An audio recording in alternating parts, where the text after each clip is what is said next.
अस्सलाम वालेकुम।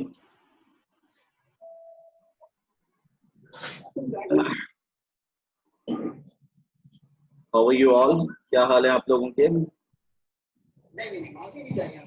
आवाज आ रही है मेरी आपको clear? You can unmute yourself and talk to me. Mohammad Ali, Hammad, Rahim Ali, आप भी अपना जीआर नंबर लगा लें अपने नेम के साथ, ठीक है? और देखें, कोशिश करें जो आपको टाइम दिया गया है ना उसी टाइम पर लॉग इन हो, ठीक है ना? अगर हमारी आईडी और पासवर्ड हमने सेम रखा है तो इसका ये मतलब नहीं कि आप हर क्लास में एंटर हो जाएं। जो आपको असाइन किया गया है टाइम आप उसी में एंटर होंगे, ठीक है राहिम? 4579 जीआर नंबर है, 4579। तो आप अपने आप को रीनेम कर लें, 4579।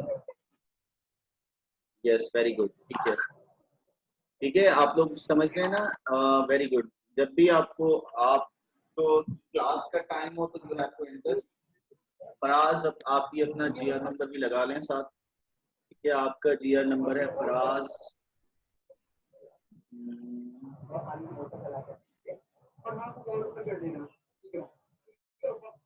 सैयद राहिम मोहम्मद।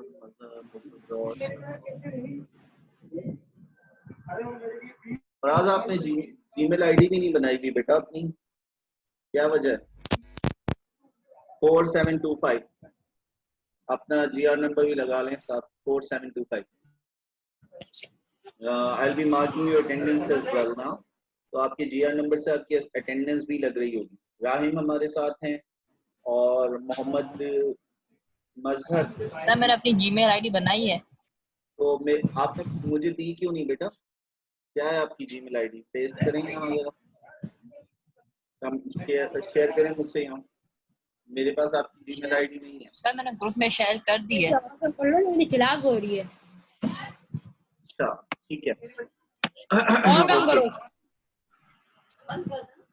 अच्छा, अपने आप को आप लोग म्यूट कर लें, ठीक है? मुर्तजा भी आ गए हमारे साथ।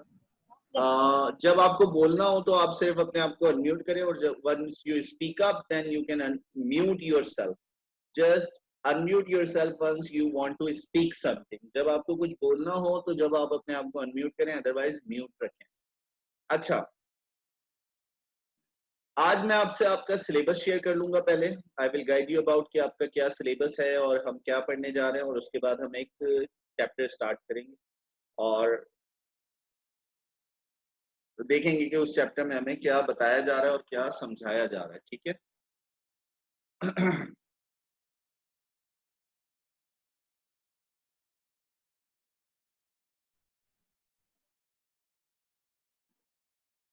वेट फॉर अ व्हाइल, थोड़ा सा वेट करें, मैं फाइल जो है वो खोल लूं।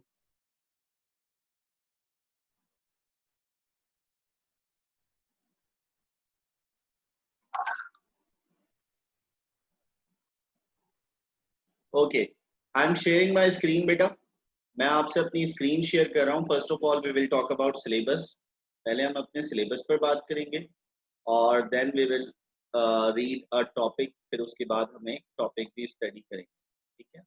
तो स्टे ट्यून्ड विद मी और we will learn a lot. All you have got the screen, आपके सबके पास मेरी स्क्रीन आ गई है, ठीक है? तो I am going to share such important things with you. थोड़ा बहुत मैं इंट्रोडक्शन अपना मैं आपको पिछली क्लास में दे चुका था, और इंशाल्लाह I will be learning a lot from these classes. ये आपका पूरा होल ईयर का सिलेबस है मेरे सामने, और उसमें आपके पास जो है वो टेक्स्ट बुक में कुछ प्रोज दिए गए और कुछ पोइट्री दी गई, ठीक है? प्रोज मतलब टेक्स्ट दिए गए। वो टेक्स्ट कौन कौन से हैं? इनमें जो है वो आपके पास the last sermon of the holy prophet है, शाह अब्दुल लतीफ है, एलन केलर है, अल्लामा इकबाल है, द ग्रेट वॉर हीरो है, the role of women in Pakistan movement है, Quaid and his vision for Pakistan है, health is wealth, nursing responsibilities of a good nursing, और responsibilities of a good citizen, ठीक है? नर्सिंग एक chapter है, responsibilities of a good citizen एक chapter है। The village life in Pakistan और the secret of success, the Duddu barrage. ये तमाम के तमाम वो चैप्टर्स हैं जो आप अपने पूरे साल में पढ़ेंगे, ठीक है। These are the chapters you are going to study the whole year, आप अपने पूरे साल में पढ़ रहे होंगे। इसके अलावा अगर पोम्स की बात करें तो पोम्स में आपके पास द नीम ट्री है, द डैफोडिल्स है, children, stopping by words on a snowy evening, the miller of the Dee, Abou Ben Adhem, rain in summer. तो कुल मिलाकर अगर आप देखें तो आपके पास 13 के करीब चैप्टर्स हैं और 7 पोम्स हैं, तो कुल मिलाकर कोई 20 और 21 आपके पास जो हैं वो आपके टॉपिक्स बनते हैं जो आपने पूरे साल में स्टडी करनी। इसके बाद हमारे पास है कॉम्पोजिशन। कॉम्पोजिशन मींस आपके पास पेपर में एक क्वेश्चन होता है जिसमें आपको एक एसे राइट करना होता है। एसेज में आपके पास जो टॉपिक्स हैं वो यहाँ मेंशन किए हुए हैं, यहाँ जो हैं वो आपके पास जो भी एसेज के टॉपिक्स हैं वो यहाँ शो हो रहे हैं। जो मोस्ट इम्पॉर्टेंट एसेज हैं, तकरीबन 12 के करीब जो टॉपिक्स हैं वो यहाँ दे दिए गए, जो आप पूरे साल में हम आपको करवा रहे होंगे। इसके अलावा लेटर्स और एप्लीकेशन, इसमें आपके पास चॉइस होती है, इसीलिए इसको भी यहाँ चॉइस के तौर पर भी रखा गया, लेटर करें या एप्लीकेशन करें। स्लैश मतलब या तो लेटर या तो एप्लीकेशन, दोनों के टॉपिक्स यहाँ मौजूद हैं। Write a letter to your friend requesting him or her to spend summer vacations with you, या write a letter to your father about your favorite hobby and the benefits it gives you, और इसी तरह write a letter to your friend and asking him to describe what he intends to do during the summer vacation, और write a letter to your father। अब देखें वहाँ letters और application, अब नीचे application शुरू हो गए। Write an application to your headmaster or headmistress requesting him or her to give you transfer certificate, जिसको हम TCB कहते हैं, या फिर स्पोर्ट्स सर्टिफिकेट के लिए, या फिर जो है वो एक्सपो सेंटर विजिट करने के लिए, बुक फेयर में जाने के लिए, और या तो ब्रदर्स मैरिज सेरेमनी के अकाउंट के तौर पर छुट्टी देने के लिए। ये वो इम्पोर्टेंट टॉपिक हैं जो आपके पास एप्लीकेशन या लेटर्स में मौजूद होंगे। उसके अलावा आपके पास एक्टिव वॉइस हैं, पैसिव वॉइस हैं, नरेशंस हैं, इडियम्स हैं, स्ट्रक्चर्स हैं, ट्रांसलेशंस हैं, ठीक है। ये एक सवाल आपके लिए नया होगा इसमें, तो इडियम्स में ये कुछ इडियम्स मौजूद हैं, इडियमेटिक स्ट्रक्चर्स मौजूद हैं। लुक आफ्टर मींस देखभाल करना, फॉन्ड ऑफ जो है शौकीन होना, टू लुक इनटू दिलचस्पी लेना, टू टेक पार्ट हिस्सा लेना। ये कुछ इडियमेटिक स्ट्रक्चर्स हैं, इडियम्स कहलाते हैं, फ्रेजेस कहलाते हैं। इनको आपने किस में इस्तेमाल करना होगा, इनको आपने सेंटेंसेस में इस्तेमाल करना होगा। इसके अलावा स्ट्रक्चर्स हैं आपके पास कंडीशनल्स के, ट्रांसलेशंस हैं, और ये पूरा आपका सिलेबस है, ठीक है।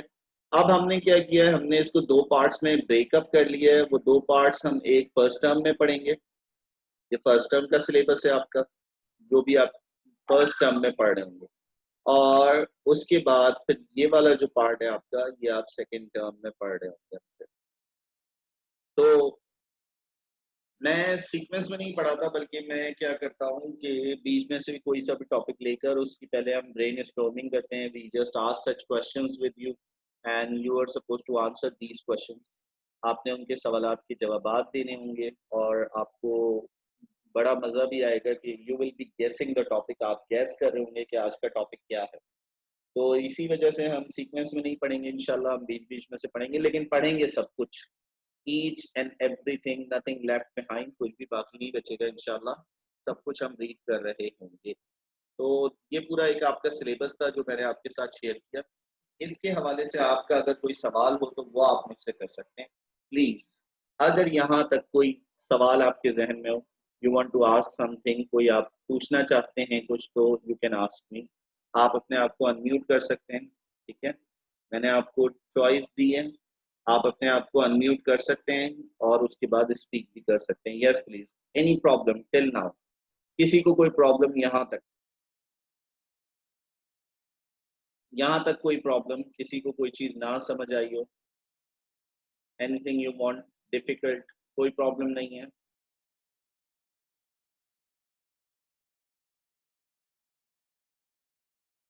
Easy to understand.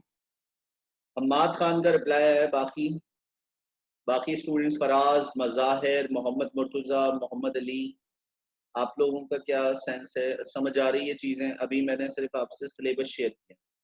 कोई प्रॉब्लम नहीं है, नो इशू एट ऑल। आगे चलें, हम फिर आगे मूव करें। ओके अच्छा, मैं आपसे एक सवाल पूछता हूं, you can unmute yourself and answer me. What do you think is the most important thing in a persons life? एक इंसान की जिंदगी में सबसे अहम चीज क्या है? What do you think? सबसे ज्यादा अहम चीज, what is the most important thing? क्या समझते हैं? What do you think is the most important thing for a persons life? इंसान की जिंदगी के लिए सबसे ज्यादा अहम चीज क्या है? यू कैन अनम्यूट योरसेल्फ, आप अनम्यूट कर सकते हैं या लिखकर बताना चाहें।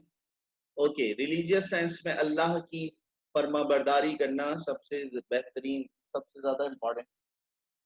Okay, anything else?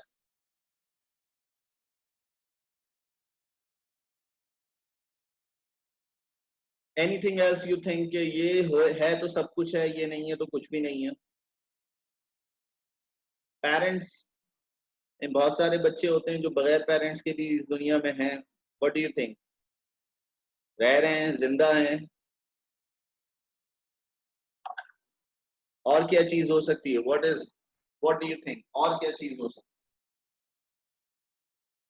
You find it कि ये जो चीज है ये बड़ी इंपॉर्टेंट है। क्या कहते हैं? What is the sense? सोचें, थिंक अबाउट, सोचें क्या हो सकता है the most important thing in one's life? सबसे इंपॉर्टेंट चीज क्या हो सकती है?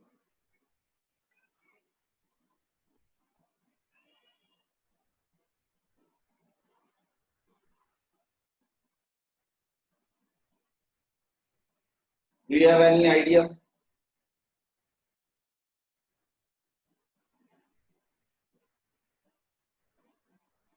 एनी आइडिया अबाउट कि अगर वो चीज ना हो तो फिर कुछ भी नहीं होता इंसान के पास, कुछ भी बाकी नहीं बचता।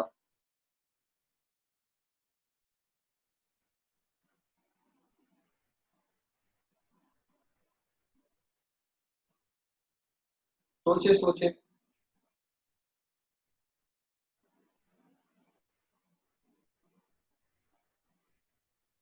नहीं समझ आ रही? लाइफ, दीन और आखिरत, नमाज। अच्छा अच्छा, मैंने, आप जरा इसको इस तरह ले लें, इस तरह समझने की कोशिश करें कि यू नो व्हाट, अगर एक इंसान जो है वो, उसकी जो सबसे इंपॉर्टेंट चीज है उसकी लाइफ में वो उसकी हेल्थ है ना? किस सेंस में हेल्थ है भाई? द सेंस इज दैट अगर हेल्थ है तो वो नमाज भी पढ़ेगा, वो आखिरत के लिए तैयारी भी करेगा और दीन पर अमल भी करेगा, अल्लाह ताला की फर्माबरदारी भी करेगा और लोगों की मदद भी करेगा, है ना? इफ उसकी सेहत ही अच्छी नहीं है, is not in good health, he can not do such work. Remember, अगर उसकी सेहत अच्छी नहीं है तो वो तो कुछ भी नहीं कर सकता। He will lay down on the bed and dependent on other, है ना? दूसरों पर इंहिसार करेगा और वो दूसरों पर मुनहसिर होगा और कुछ भी नहीं कर सकता, है ना? क्या कहते हैं? Is that right? Do you think कि health is one of the most important thing for a person? What is your sense? Share in your chat box. क्या कहते हैं, ऐसा है? आपने कोई मुहावरा सुन रखा है तंदुरुस्ती के हवाले से, सेहत के हवाले से? कोई मुहावरा आपको आता है? कोई ज़रबुल इमसाल पता है आपको? Do you know something like, कोई चीज पता है आपको मशहूर सेहत के हवाले से, कोई मुहावरा, एनीथिंग? वेरी गुड, तंदुरुस्ती हजार नेमत है। Very good. तो क्या आपको इसकी इंग्लिश पता है? If I am going to tell this in English, मैं इसे अगर इंग्लिश में बोलूंगा तो मैं क्या बोलूंगा? व्हाट शुड आई से? व्हाट शुड आई से? तंदुरुस्ती हजार नेमत है। How can I speak this line in English? How can I translate this line in English? Do you have any idea about कैसे बोल सकता हूं मैं इसको इंग्लिश में? Health is better than wealth. और अगर मैं सिर्फ बोलूं हेल्थ इज वेल्थ, है ना, it also make sense. Health is wealth यानी तंदुरुस्ती हजार नेमत है. एब्सोल्युटली. अगर आप तंदुरुस्त हैं तो आप सब कुछ कर सकते हैं. whatever you want you can do it, है ना, आप कर सकते, you can, if you are capable, if you are healthy, you can do whatever you want. आप कर सकते हैं, है ना. health a healthy people can gain each and everything. वो हर चीज हासिल कर सकता है. तो let's come up to today's topic. और आज का जो हमारा टॉपिक है वो यही है, हेल्थ इज वेल्थ. आज जो हम पढ़ने जा रहे हैं उसका टॉपिक क्या है? Health is wealth. आज हम जो पढ़ने जा रहे हैं उसमें हम क्या पढ़ने जा रहे हैं जनाब? हमने पढ़ना है हेल्थ इज वेल्थ. तो लेट्स सी, देखते हैं क्या बात हो रही है इसमें. I am going to share my screen with you और वी विल डिस्कस कि इस चैप्टर में हमें क्या बताया जा रहा है. हेल्थ इज वेल्थ क्या है? तो this is a topic, you have got a topic here, health is wealth. आपके पास एक टॉपिक है, हेल्थ इज वेल्थ.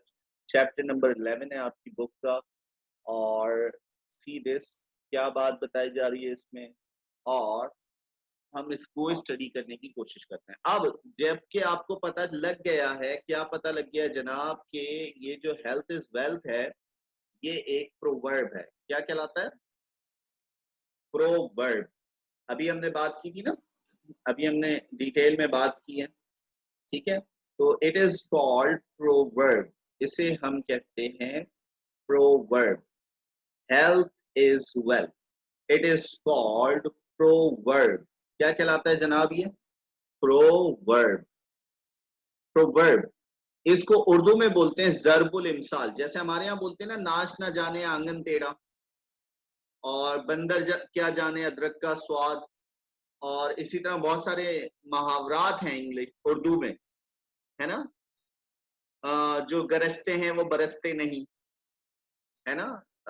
और क्या, डूबते को तिनके का सहारा, a drowning man catches at straw, और cut your clothes according to your sleeves, जितने चादर उतने पांव फैलाओ. इन द सेम सेंस हमारे पास ये एक प्रोवर्ब है. इसका मतलब क्या है? इसका मतलब है तंदुरुस्ती हजार नेमत है. ठीक है, तंदुरुस्ती हजार नेमत है. That is called proverb. अब ये जो एक चैप्टर है ना आपके पास, ये पूरा chapter basically it is a conversation. ठीक है, ये क्या है जनाब? ये एक कन्वर्सेशन. कॉन्वर्सेशन मतलब ये बातचीत है. किसके दरमियान में बातचीत है? तो ये बातचीत है दो लोगों के दरमियान, और उनका नाम क्या है? They are mother and Kashif. Hopefully कि आप लोग भी कभी शॉपिंग वगैरह पर गए होंगे और आपने बहुत एंजॉय किया होगा. मदर और son, what is the relation between them? इन दोनों में रिलेशन क्या है? Mother and son. क्या रिलेशन है? मदर एंड सन, ये रिलेशन. ठीक है. तो ये एक दिन शॉपिंग पर गए, मदर और सन शॉपिंग पर गए. क्या हुआ? उन्होंने क्या बाय किया? विल टॉक अबाउट, हम इसके बारे में बात करेंगे. We will try to understand कि उन्होंने क्या खरीदा और उनका क्या एक्सपीरियंस रहा, इन दोनों के दरमियान क्या कॉन्वर्सेशन हो रही है, उस पर हम बातचीत करेंगे. अच्छा, आपके पास एक कॉम्पोजिशन में सवाल आता है. कॉम्पोजिशन मतलब रिटन पार्ट में, जिसमें आपको लिखना होता है, लेटर राइटिंग करनी होती है, ऐसे राइटिंग करनी होती है, और एप्लीकेशन राइटिंग करनी होती है. वहां एक और सवाल आपके पास ये होता है कि राइट अ डायलॉग्स बिटवीन.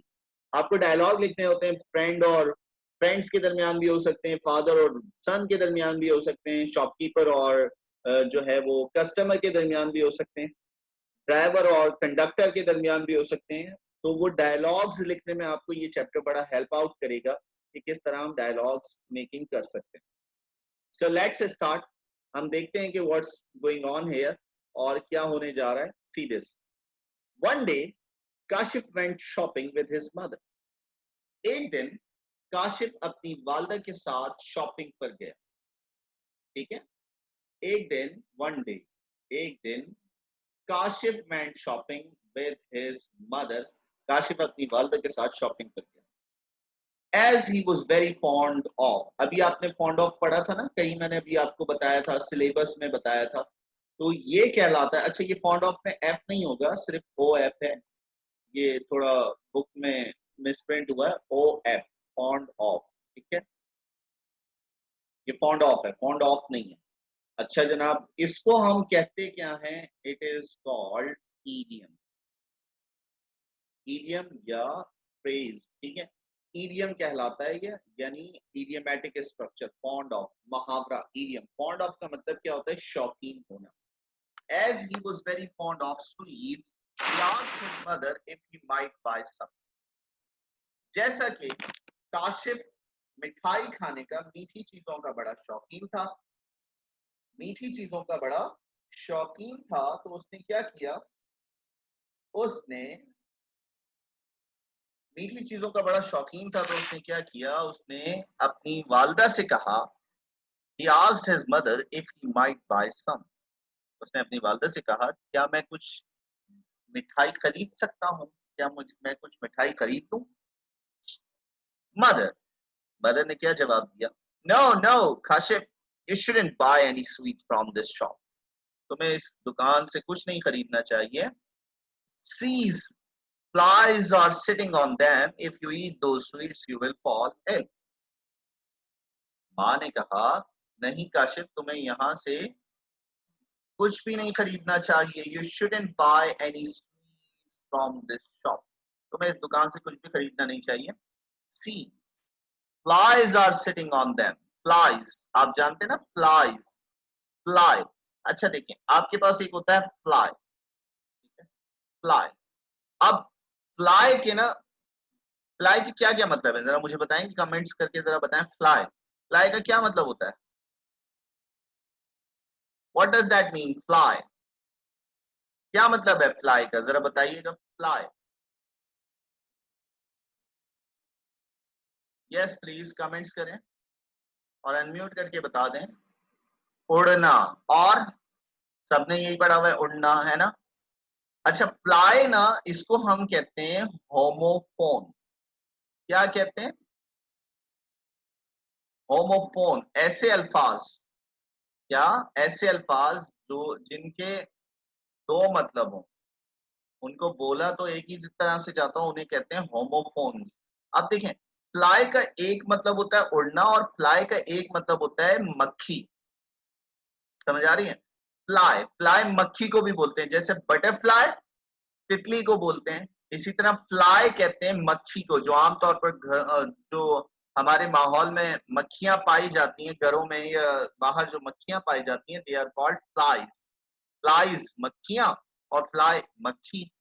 तो अब देखिए, इसके दो मतलब हो गए, एक तो मतलब उड़ना हो गया और दूसरा मतलब मक्खी, है ना। तो हमारे पास इंग्लिश में कुछ ऐसे वर्ड्स भी होते हैं जो डिफरेंट मीनिंग्स में इस्तेमाल हो रहे होते हैं, लिखे भी एक जैसे जाते हैं, बोले भी एक जैसे जाते हैं, लेकिन उनका मतलब अलग होता है। तो लेट्स सी, इन वर्ड्स को क्या कहते हैं? होमोफोन्स कहते हैं। क्या कहते हैं? होमोफोन्स। ठीक है।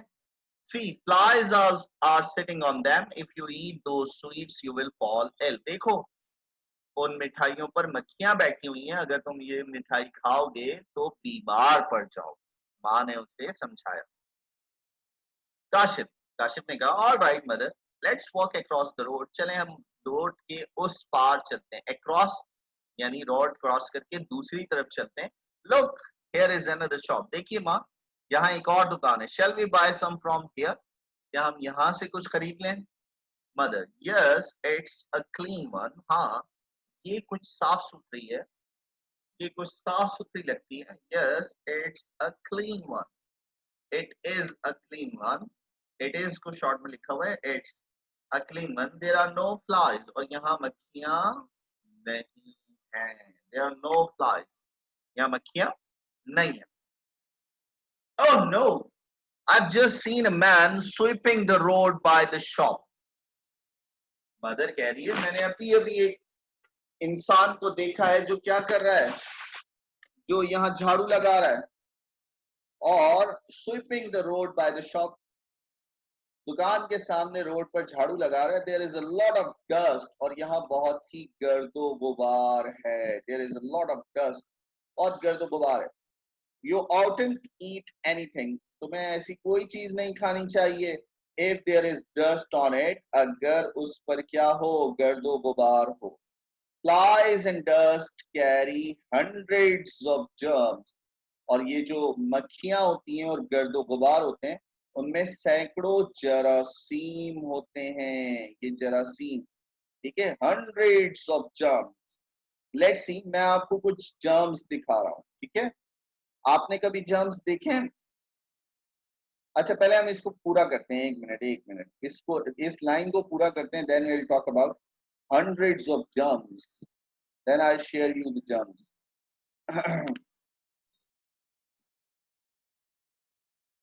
कहाँ थे? हाँ, flies and dust carry hundreds of germs and they are enemies to our health, और ये हमारी हेल्थ के, हमारी सेहत के दुश्मन होते हैं।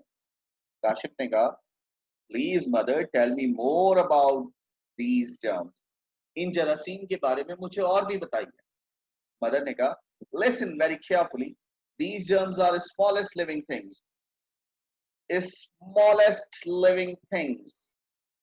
उन्होंने कहा, माँ ने कहा कि ये जो जर्म्स होते हैं, these germs, ये जो जरासीम होते हैं, और द स्मॉलेस्ट, स्मॉलेस्ट।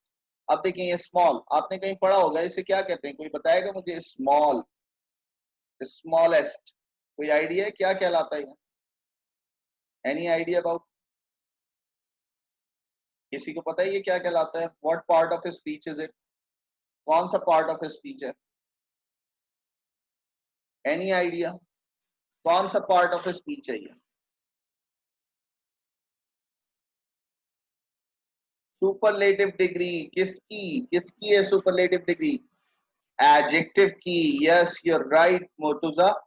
एडजेक्टिव क्या होता है? किसी भी चीज की अच्छाई या बुराई, खूबी या खामी, उसको हम क्या कहते हैं? एडजेक्टिव कहते हैं। तो ये क्या है? ये जनाब कहलाता है एडजेक्टिव, ठीक है, स्मॉलेस्ट एडजेक्टिव, ठीक है। और एडजेक्टिव की 3 डिग्रियां होती हैं। अगर मैं इसकी फर्स्ट डिग्री की बात करूं तो क्या बनेगी? स्मॉल। सेकेंड डिग्री की बताएंगे आप लोग? स्मॉलर। और थर्ड क्या बनेगी? स्मॉलेस्ट, है ना, स्मॉलेस्ट। तो जैसे sharp, sharper, sharpest, cold, colder, coldest, है ना, ग्रेट, ग्रेटर, ग्रेटेस्ट। तो ये क्या है? एडजेक्टिव है। These germs are the smallest living things। अच्छा, जब हम सिंपल एक चीज की बात करते हैं तो फिर जो है वो नॉर्मल डिग्री लगाते हैं, लेकिन अगर दो चीजों में कंपैरिजन किया जाता है तो फिर कंपैरेटिव डिग्री लगाते हैं। जैसे स्मॉलर या शार्पर या ग्रेटर, दो लोगों को, दो चीजों को कंपेयर किया जाता है। और जब बहुत सारी चीजों में से एक चीज को बहुत खास किया जाता है तो फिर जो है वो थर्ड डिग्री यानी सुपरलेटिव डिग्री ऑफ एडजेक्टिव लगाई जाती है। These germs are the smallest living things। उसने कहा, मदर ने बताया कि ये जो जरासीम होते हैं, ये इंतहाई छोटे छोटे जरासीम होते हैं। They cannot be seen with the naked eye। अब अगर naked का मतलब मैं आपसे पूछूं तो शायद आप कहें कि विदाउट क्लोथ, यानी बगैर कपड़ों में naked, है ना। लेकिन यार naked eye क्या बन गया? ये एक फ्रेज बन गया। क्या बन गया? एक फ्रेज बन गया जिसका मतलब है इंसानी आंख। फ्रेज नेकेड आई, इंसानी आंख। तो क्या मतलब हुआ? They can not be seen with the naked eye, इनको इंसानी आंख से नहीं देखा जा सकता। You only see them through a microscope. आप इसे किससे देख सकते हैं?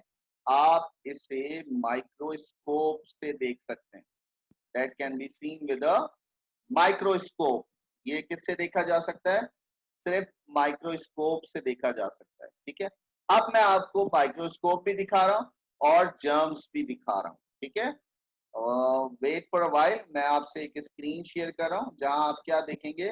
आप जो है वो जर्म्स देखेंगे कि जर्म्स किस किस तरह के होते हैं। ठीक है, जरासीम जिनको कहते हैं, जर्म्स जो हमारी आंखों, हमारे जो है वो हाथों पर मौजूद होते हैं और हमें बीमार करते हैं, माइक्रोस्कोपिक जर्म्स। ये देखिएगा जनाब, मैं आपसे अपनी स्क्रीन शेयर कर रहा हूँ। दीज आर द जर्म्स, ये वो जरासीम हैं जो इंसानी सेहत को नुकसान पहुंचाते हैं और ये हमारे आसपास इर्द गिर्द माहौल में मौजूद होते हैं। ये आप देख रहे हैं और ये आप इंसानी आंख से नहीं देख सकते। ये देख रहे हैं, इंतहाई छोटे छोटे, इंतहाई ज्यादा छोटे छोटे होते हैं ये। इसी वजह से इनको कहा जाता है माइक्रो ऑर्गेनिज्म। क्या कहा जाता है? Micro organism. इनको कहा जाता है माइक्रो ऑर्गेनिज्म। और इनको देखने के लिए जो डिवाइस इस्तेमाल होती है उसको कहा जाता है माइक्रोस्कोप। ये वो डिवाइस है, समझ आ रही है? इस डिवाइस से आप क्या देखते हो? इससे आप माइक्रोस्कोप से माइक्रो ऑर्गेनिजम्स देख रहे होते हो।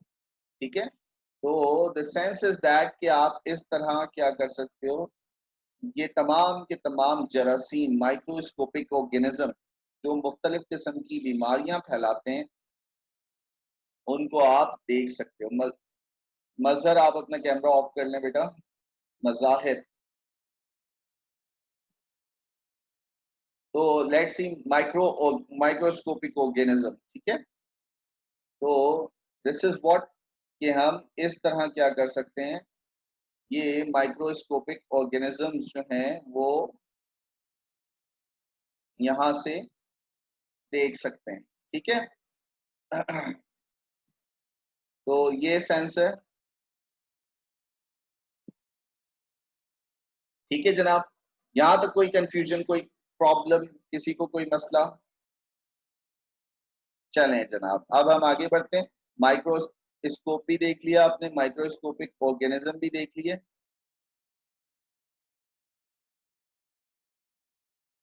चलें, अब मैं आपसे एक और स्क्रीन शेयर कर रहा हूँ जहां हम अपना वर्क कंटिन्यू करेंगे। तो लेट्स सी हियर, तो हम क्या देख रहे थे? काशिफ। काशिफ ने कहा,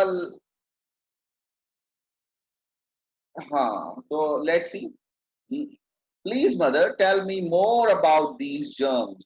काशिफ ने कहा, माँ मुझे इन जर्म्स के बारे में कुछ और भी बताइए। तो मदर ने कहा, लिसन वेरी केयरफुली, गौर से मेरी बात सुनो।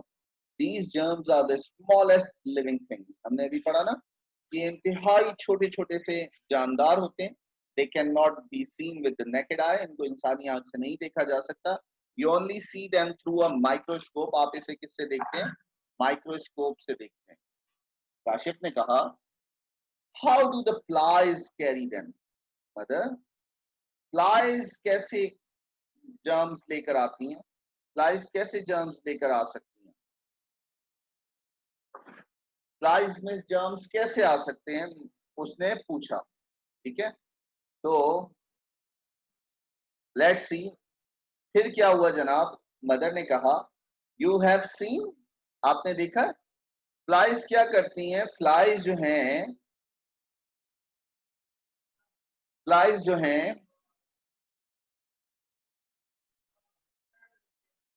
Flies sitting on dirty things, मक्खियां जो हैं वो गंदी चीजों पर बैठती हैं और उसके बाद क्या करती हैं? There are germs on these things, इन गंदी चीजों में जरासीम होते हैं। They stick to the flies leg, और वो मक्खियों के पैरों पर चिपक जाते हैं। स्टिक मतलब चिपक जाते हैं।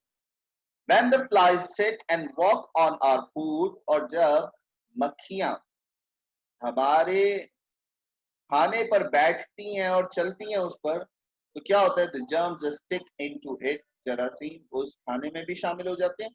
And when we eat that food, the germs get into our bodies, और जब हम वो ग़िज़ा खाते हैं, वो खाना खाते हैं, तो वो जरासीम हमारे जिस्म में भी दाखिल हो जाते हैं, मेक अस इल, और हमें क्या कर देते हैं? बीमार कर देते हैं। काशिफ, ओह आई सी, अच्छा, तो ऐसे हम बीमार पड़ते हैं। So we should never eat such sweets and food that are not properly covered. तो हमें कोई ऐसी चीज नहीं खानी चाहिए जो सही से ढकी हुई ना हो। मदर, हाँ बिल्कुल। और तो और मदर ने क्या बताया, dust also carry germs. Dust, ये जो गर्दो गुबार होता है, इसमें बेशुमार जरासीम होते हैं। We can't see them, हम उन्हें नहीं देख सकते, but the air is full of them। लेकिन ये जो फिजा है, ये जो हवा है, इसमें बेशुमार जरासीम मौजूद होते हैं।